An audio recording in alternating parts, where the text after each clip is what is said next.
Bonjour, c'est Vincent, bienvenue sur Leadershift. 30e épisode. Mais oui, ça avance. Aujourd'hui, on va parler de délégation. Pourquoi et comment? Pourquoi? C'est principalement pour deux raisons. C'est pour développer la personne à qui je délègue et c'est pour gagner du temps. Développer et gagner du temps. Ça s'applique en fait à tout un tas de publics. Pensez pas que c'est qu'une question de chef, la délégation. On verra en fin d'épisode un petit focus sur trois types de personnes qui peuvent utiliser la délégation. Alors, développer. Qu'est-ce que ça veut dire développer? Eh bien, ça veut dire essayer de faire acquérir des compétences à la personne à qui on va déléguer. Faire développer quelque chose, une capacité, une expertise dans un domaine, etc. Le moteur de ça, c'est la performance entre guillemets de l'ensemble. On peut imaginer un manager et son équipe, plus il a des gens performants, plus l'équipe fonctionnera bien, plus il aura du succès. Donc, j'ai tout intérêt en tant que manager à développer mes collaborateurs. Gagner du temps. Alors, gagner du temps, c'est le endgame, c'est la fin la fin des haricots, dans le sens où, avant de gagner du temps, je vais devoir en perdre, puisque déléguer, ça veut dire passer plus de temps avec quelqu'un que ce que j'aurais moi passé de temps à le faire tout seul. Bah oui, je dois expliquer aux gens, on verra, il y a toute une petite méthode là qu'on va utiliser. Donc ça prend plus de temps. Donc vous commencez par perdre du temps. Alors les gens en gestion personnelle par exemple qui viennent au cours et qui n'ont pas beaucoup de temps, je leur dis faut commencer par en perdre. Alors évidemment ils aiment pas trop, mais pour ce qui est de la délégation, c'est essentiel. Donc gagner du temps. Ensuite, pourquoi? Parce que la personne à qui j'aurais délégué la tâche la fera à ma place, voire peut-être même mieux que moi, et donc ce temps-là, je l'aurai gagné. Voilà, le pourquoi. Alors, pourquoi ne pas déléguer? Il y a plein de raisons qui font que les gens ne veulent pas déléguer. Une des principales, c'est le manque de confiance dans les gens qu'ils ont avec eux. Mais si c'est le cas, si c'est votre cas, il y a un autre problème, c'est que ne pas avoir confiance dans les gens qui sont dans votre équipe si vous êtes manager, ou dans votre famille si vous êtes parent, ou collaborateurs, vos collègues, si vous n'avez pas confiance en eux, l'équipe en général ne fonctionnera pas. Ce sera pas qu'une question de délégation, c'est que vous avez une équipe qui va dysfonctionner. Donc ce manque de confiance dans l'équipe, c'est une chose, et il y a aussi cette idée que moi je le ferai mieux que les autres. Le côté perfectionniste. Alors ça, c'est un autre travail à faire, se convaincre que les autres peuvent faire aussi bien que nous, différemment ou mieux que nous. Et ça, ce sera peut-être le sujet d'une autre discussion. Donc la délégation, c'est un outil qui est absolument reconnu pour développer des gens, pour développer des capacités et pour gagner du temps. Donc c'est un des trois piliers de la gestion de collaborateurs en particulier. Les deux autres, pour ceux qui ont suivi mes cours ou qui suivent ici ce podcast, on en a déjà parlé. Le premier, c'est le one-on-one, le face-to-face, un entretien régulier, individuel. Et le deuxième, c'est le feedback. Et d'ailleurs, ces trois s'intègrent les uns avec les autres très très très très bien. Alors, revenons à la délégation. Qu'est-ce qu'on délègue? Allez, c'est bien gentil de dire qu'il faut déléguer, mais qu'est-ce qu'on délègue? Alors, vous me connaissez, moi j'aime bien les réponses un petit peu provocantes. Donc je vais vous la donner. Tout. Sauf. Donc, plutôt que de se poser la question, qu'est-ce que je vais déléguer? On va plutôt se poser la question de ce que je ne vais pas déléguer. C'est beaucoup plus simple parce que sinon faire la liste de ce qui est délégable serait beaucoup trop long. Donc, qu'est-ce que je ne délègue pas? Tout ce qui peut poser des problèmes de confidentialité et tout ce qui est conduite de l'équipe, dans son ensemble. Ça ne veut pas dire que je ne vais pas déléguer la gestion, par exemple, de la réunion d'équipe à quelqu'un qui est peut-être meilleur que moi en animation, à qui je veux apprendre ou faire prendre conscience des difficultés de l'animation. Mais la conduite de l'équipe en général, c'est quelque chose que je ne délègue pas si je suis manager. La conduite de la famille, c'est quelque chose que je ne délègue pas si je suis parent. Ok, donc tout sauf. Alors il y a peut-être d'autres sauf, peut-être des contraintes de sécurité par exemple, ou d'accès. On peut penser aux gens qui travaillent sur le système informatique ou des gens qui travaillent avec des armes ou des produits dangereux. Bon, donc tout sauf. Donc mettez-vous déjà dans cette mentalité-là. Quand vous avez une tâche qui vous semble répétitive pour vous, qui vous semble pas d'une grande valeur ajoutée pour vous, que vous maîtrisez très très bien, ou une tâche que quelqu'un d'autre devrait apprendre, posez-vous la question, je délègue. Hein, et dites-vous, ah, je ne peux pas déléguer seulement si. Alors, à qui? À qui je délègue? Alors la délégation, c'est principalement une question d'autonomie, selon deux axes. Le premier, c'est l'autonomie cherchée versus l'autonomie établie. On va vouloir déléguer à quelqu'un soit parce qu'il a une autonomie établie, soit parce qu'on veut une certaine autonomie. On peut penser aux jeunes collaborateurs qui débarquent, on peut penser à son enfant qui a peut-être 12 ans, on peut penser à un collègue, un jeune collègue, un stagiaire, et là on veut le rendre plus autonome, parce que c'est bon pour l'équipe, c'est bon pour la famille, et donc on va chercher l'autonomie. Donc simplement, la seule différence avec l'autonomie entre l'autonomie cherchée et l'autonomie établie, c'est la complexité de la tâche qu'on va déléguer. Ça c'est le premier axe. Le deuxième axe, en fait l'autonomie c'est quoi? C'est vouloir et pouvoir. Donc ça veut dire que pour être autonome, je dois être motivé à le faire et je dois vouloir le faire. Alors, on va pas faire une théorie de la motivation ici, mais en tout cas, vous devez vous assurer, avant de déléguer, que les personnes sont motivées et compétentes, ou en tout cas, ont les moyens et les ressources nécessaires pour accomplir la délégation. D'accord? Bon. On a quoi? On a qui? Et maintenant, il reste comment? Alors comment? J'ai 5 petites étapes en 5D. Alors ceux qui suivent les cours avec moi, vous avez 6D, mais c'est pas grave, c'est à peu près la même chose. C'est la méthode des 5D. Je vous donne les 5D et ensuite on les détaille.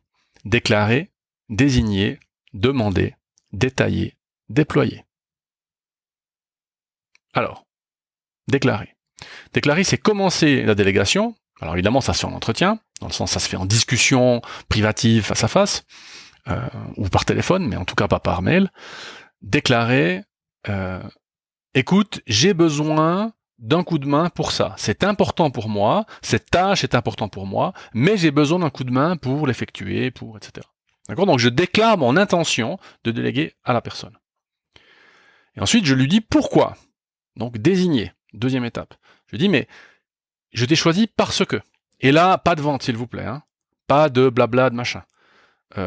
Mais soyez le plus authentique et le plus motivant possible. Alors oui, c'est ambigu, mais en même temps, on vit dans un monde ambigu. Ça veut dire qu'en même temps, il faut expliquer à la personne pourquoi est-ce que nous, on pense que c'est motivant pour elle, et en même temps lui dire, mais je t'ai désigné, je t'ai choisi parce que tu représentes, je sais pas, la sécurité, ou tu as des compétences, etc. Donc, déclarer, désigner. Et maintenant, l'étape importante, demander.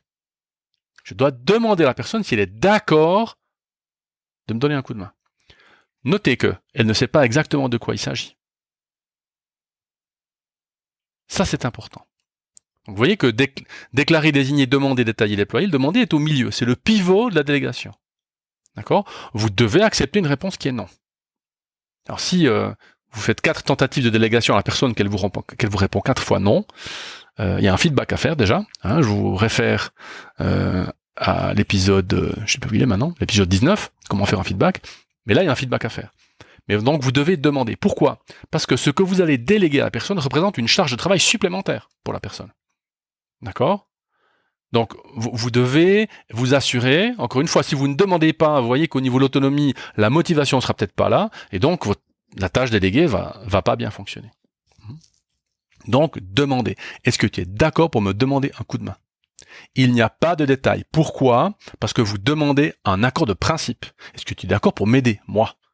Ton chef, ton père, ta mère, ton cousin, ton collègue, d'accord? Est-ce que tu es d'accord pour me donner un coup de main? Bah, ça c'est demander. Ça c'est le pivot. Et le reste est simple. Détailler, vous détaillez tout ce qu'il faut faire, vos attentes.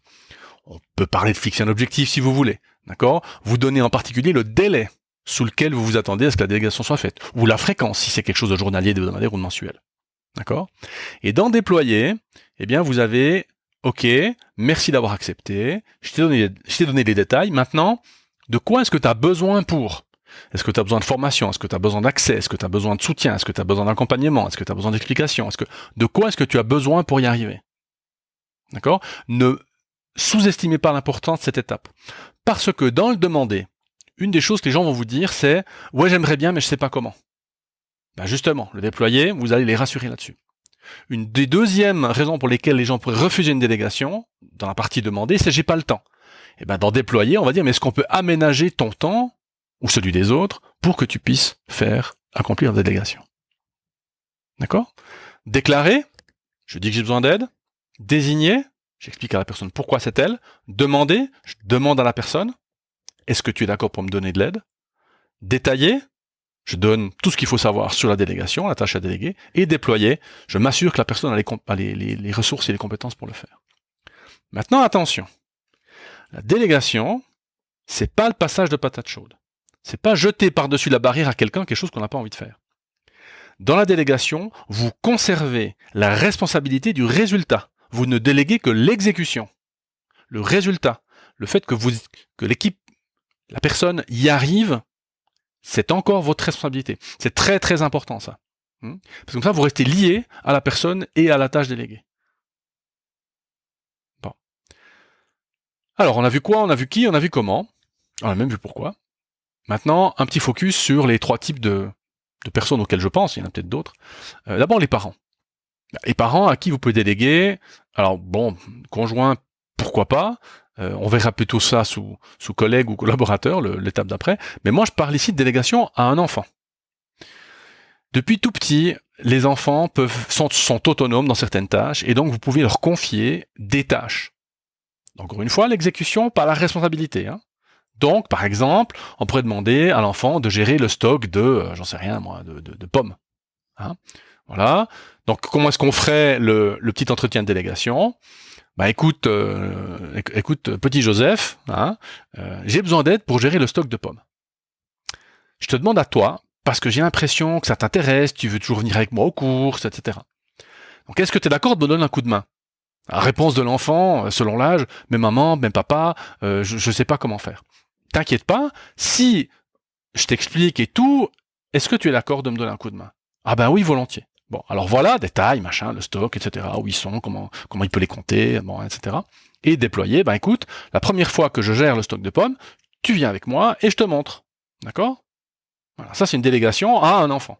Vous voyez que la plupart des parents appelleraient ça donner un coup de main, ou demander un coup de main. Bon, ben nous on appelle ça demander une délégation. Collaborateur, collègue, personne, je dirais à un niveau hiérarchique ou de équivalent. Ça peut être justement votre partenaire. Alors, là, on peut plutôt utiliser la délégation pour faire un échange de tâches, par exemple. Hein, moi, ce que je fais, mais que j'aime pas trop faire, l'autre personne a quelque chose qu'elle fait et qu'elle aime pas trop faire, on change, et peut-être qu'on arrive à une situation dans laquelle on est les deux un peu plus motivés. Déclarer, désigner, demander, détailler, déployer, c'est exactement la même chose. Bah, déclarer, c'est écoute, j'ai besoin d'un coup de main pour cette tâche parce que moi elle me motive pas, mais tu me souviens, tu m'avais dit l'autre jour que. Désigner, bah toi, parce que du coup toi t'as une tâche que moi j'aimerais te prendre. Demander, est-ce que tu es d'accord pour qu'on fasse l'échange ? Détailler, bah, les détails de chaque côté. Déployer, bah écoute, il faut que tu me formes sur ta tâche et je te forme sur la mienne. Très simple. Les managers, alors là, les managers, on est dans le pilier du management, de la conduite d'équipe. Hein. Donc, vous devez absolument pratiquer la délégation. C'est pas un peut-être, un machin, c'est un devoir de développement du collaborateur. Et pour gagner du temps, vous, pourquoi vous devez gagner du temps, vous, cher manager ? Ben, parce que vous avez plein de tâches de management à faire pour lesquelles on vous donne jamais le temps. Et donc, vous devez vous débrouiller pour déléguer vos tâches. Hein. Donc, imaginez n'importe quelle tâche. Hein. Présenter le rapport à... faire une présentation au chef, présenter un rapport à la direction, j'en sais rien moi. Hein, de nouveau, déclarer, j'ai besoin de ton aide pour préparer le rapport, ou pour présenter le rapport. Je t'ai choisi parce que j'ai l'impression que tu as un beau potentiel là-dessus, j'ai l'impression que dans ton, par contre, on peut aussi parler de développement de la carrière, hein. Dans une perspective future pour toi de développer ta carrière, je pense que de faire des présentations devant la direction est utile pour toi. Désigner, demander est-ce que tu es d'accord de me demander un coup de main, détailler en détail, déployer, on donne les compétences, les ressources et les explications nécessaires.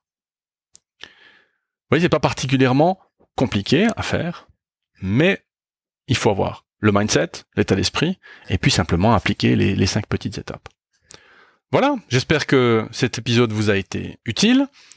Laissez-moi un message sur le site ou une évaluation sur iTunes ou sur Spotify, volontiers.